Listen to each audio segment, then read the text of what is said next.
So Pawan Kalyan గారు కోనసీమలో ఏదైతే వ్యాఖ్యలు చేశారో తెలంగాణ వాళ్ళ దిష్టి తగిలింది కోనసీమకి అని చెప్పేసి ఇప్పుడు అది తారస్థాయికి వెళ్ళిపోయింది. తెలంగాణ ఆంధ్ర డివైడ్ చేసే ఆ స్థాయికి కూడా వెళ్ళిపోయింది. దానికి మీరు ఏం చెప్తారు? కాంగ్రెస్ పార్టీ అంటే మా పవన్ కళ్యాణ్ గారికి పడదన్న, తెలంగాణ కాదు. ఓకేనా? ఒకప్పుడు కాంగ్రెస్ పార్టీ వాళ్ళు చేసిన అన్యాయాలు, అక్రమాలు, ఉమ్మడి రాష్ట్రంగా ఉన్నప్పుడు చేసిన అన్యాయాలు ఆయనకు గుర్తొచ్చినాయి. కోనసీమలో అప్పుడు షూటింగ్లకు వెళ్ళినప్పుడు జరిగిన అన్యాయాలన్నీ ఆయనకు గుర్తొచ్చి వాటి వల్లే 10 సంవత్సరాల తర్వాత కోనసీమ ఇలా అయ్యింది అని ఆయన ఫీలింగ్ తో మాట్లాడాడు తప్ప తెలంగాణ వల్లని ఆ మాట ఆయన అనలేదు.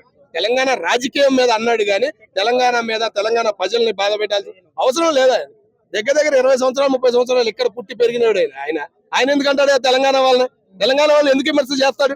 అలా అభిమానులు బాధ పెడతానికి తప్ప కాంగ్రెస్ పార్టీ చేసే కుట్ర ఇది, ఎటువంటిది లేదు. దీన్ని సినిమాలు బ్యాన్ చేస్తాం తెలంగాణలో కళ్యాణ్ గారు సినిమాలు అంటున్నారు, మీరేమంటారు? అన్న, బ్యాన్ చేయడం అనేది ఎవరి చరిత్ర కాదన్న, ఎవరి వల్ల కాదు. సినీ చరిత్ర ఇప్పుడు రాజకీయాన్ని మించి ఉంది.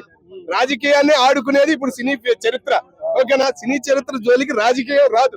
వస్తే రాజకీయానికే దెబ్బ పడింది కాబట్టి తెలుసు కాబట్టి రాదు. ఏదో చిన్న వాళ్ళు మాట్లాడతారు తప్ప పెద్ద వాళ్ళు ఎవరు దీని గురించి మాట్లాడరు, విమర్శలు చేయరు, బయటకు వచ్చి మైక్ ముందు మాట్లాడరన్న. అది అదే ఇప్పుడు వచ్చే రాజకీయాల కోసం నెక్స్ట్ ఎలక్షన్స్ ఉన్నాయి కదా, అవును, దానికోసం కళ్యాణ్ గారు యూజ్ చేస్తున్నారు అనుకోవచ్చా?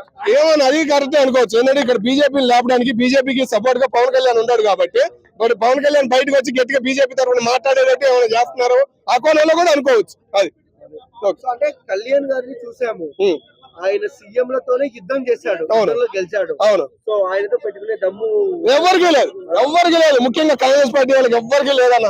ఎవరు మాట్లాడినా గానీ పైన గానీ గట్టిగా ఆయన ఢీకొనే వాళ్ళు ఎవరు లేరు. సినిమాల జైలుకి వెళ్లే అంత పెద్ద మనుషులు కూడా ఏడా లేరు. ఆయన ఏదో మాట్లాడబోయి ఏదో అలా మాట్లాడినందుకు ఎందుకు వీళ్ళు ఇలా బుడద చల్లుతున్నారు? ఆయన బాధ చెప్పాడు. కోనసీమ అంటేనే హైదరాబాద్ నుంచి, తెలంగాణ నుంచి వెళ్తారు ఎక్కువగా, పంటలు తెచ్చుకుంటారు, కోడి పందాలకు వెళ్తారు, భీమవరం దగ్గర నుంచి చివరి దాకా ఒక కోనసీమకి వెళ్తారు. ఆ 4 రోజులు సంతోషపడి వచ్చే తెలంగాణ ప్రజలు. తెలంగాణ వాళ్ళకి ఎవ్వరికి ఫీలింగ్ లేదు. కానీ కొన్ని జరిగిన రాజకీయ కుట్రల వల్ల ఆ కోనసీమ అట్లా అయ్యింది అని ఆ బాధతో చెప్పాడు. ఉమ్మడి రాష్ట్రంగా ఉన్నప్పుడు అనే రాజకీయంగా లాగాడు, రాజకీయంగా చెప్పాడు తప్ప దాన్ని వేరే పదంగా గానీ, తెలంగాణ వాళ్ళ మానంగా గానీ, తెలంగాణ వాళ్ళని ఏందో చేయటం గానీ అనే లెక్కన ఆయన చెప్పలేదు. తెలంగాణతో చాలా అవసరం ఉందన్న ఆయనకి. బీజేపీ పార్టీని రేపు గెలిపించాల్సిన ఆయన ఎందుకు మాట్లాడతాడన్న పవన్ కళ్యాణ్ గారు? తెలంగాణ ప్రజల్లో ఎటువంటి విమర్శలు చేయలేదు.